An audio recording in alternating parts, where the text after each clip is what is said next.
Donc j'ai choisi d'appeler ma conférence « La biotechnologie au service de la santé ».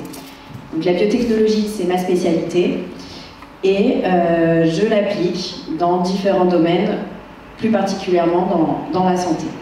Donc comme vous l'a dit Jalila, je suis ingénieure de recherche au CNRS. Le CNRS, c'est le Centre national de la recherche scientifique. Donc c'est un organisme public français qui concentre donc tous les fonctionnaires qui contribuent à travailler dans la recherche. Et je travaille plus précisément dans un laboratoire qu'on appelle le CERMAV, le Centre de recherche sur les macromolécules végétales, qui se situe à Grenoble. Juste quelques mots maintenant sur mon parcours. Eh bien, ça a commencé par un baccalauréat scientifique que j'ai obtenu à Grenoble en 2005. Ensuite, je suis partie pendant 2 ans après mon bac. J'ai préparé le concours de médecine à Grenoble et j'ai échoué à ce concours. Donc en 2007, j'ai rejoint la fac de chimie-biologie où j'ai pu faire une licence, toujours à Grenoble. Licence que j'ai obtenue en 2009. Et ensuite, j'ai encore poursuivi mes études. Donc la licence, ça fait un bac plus 3. C'est 3 ans post-bac. J'ai poursuivi mes études avec un master qui s'appelait Sciences et Management des biotechnologies. Donc là, c'était 2 ans. Sur ces 2 ans, avec dont 9 mois de stage en laboratoire. Et j'ai obtenu mon master en 2011. Avec ce master, j'ai pu commencer à travailler. Donc j'ai commencé en étant ingénieure d'études pendant 2 ans. Et donc j'ai voulu continuer, reprendre mes études. Et j'ai démarré un doctorat de biotechnologie. On a un projet, et pendant 3 ans, notre but, c'est de mener ce projet à bien. On a juste un énorme rapport de stage, une thèse à rédiger à la fin, qui nous permet d'avoir un diplôme.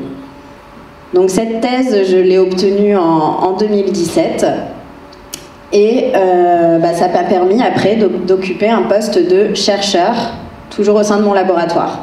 Et puis en 2022, j'ai pu obtenir un poste qu'on appelle permanent. Donc ça y est, j'ai un poste final au sein du CNRS où je suis ingénieure de recherche. En 2023, j'ai fondé une start-up sur mes travaux de recherche. Je travaille dans un laboratoire qui s'appelle le CERMAV pour Centre de recherche sur les macromolécules végétales. Donc chez nous, dans notre langage, ça veut dire les sucres. Le glucose, au final, c'est un sucre parmi les sucres. Un glucide parmi les glucides. Donc en fait, le sucre le plus connu, celui qu'on utilise pour mettre dans le café ou le thé, c'est le saccharose. Le saccharose, c'est un glucose lié à un fructose. Vous voyez sa formule chimique, elle est ici. Le lactose, il est composé, vous voyez, de galactose et glucose. Ce qu'il faut savoir aussi, c'est que dans le lait maternel, il y a plein d'autres glucides beaucoup plus complexes et qui sont extrêmement importants aussi pour la santé des nourrissons. Donc le sucre qu'on trouve dans les féculents, c'est l'amidon. Autre chose, on a aussi du sucre dans les végétaux. Dans les végétaux, on trouve de la cellulose. Par exemple, une fonction très importante des sucres, c'est les sucres qui vont déterminer notre groupe sanguin. Vous connaissez les groupes sanguins ?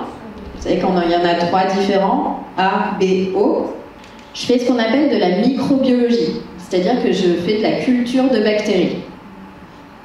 Nous, on appelle ça microbiologie. Vous voyez, dans ce type d'appareil-là, qu'on appelle un bioréacteur. Je fais la production des sucres complexes. Ça se rapproche un petit peu plus de la biochimie. Et enfin, j'évalue les applications des produits, des sucres que je produis. Et ça, c'est de la biologie générale, c'est-à-dire que j'ai pu faire des tests chez la souris, je fais des essais biologiques, donc on est vraiment sur de la biologie plus générale. J'ai travaillé sur un autre projet qui consistait, donc toujours dans le domaine de la santé, à développer un traitement contre la grippe. Il y a toujours un petit fond d'idée de est-ce que ça peut être après appliqué, est-ce qu'il y aura quelque chose à breveter, est-ce qu'il y aura quelque chose de plus à faire pour après que ça aille toucher le grand public. Mais ça, après, ça sort du travail de mon rôle académique.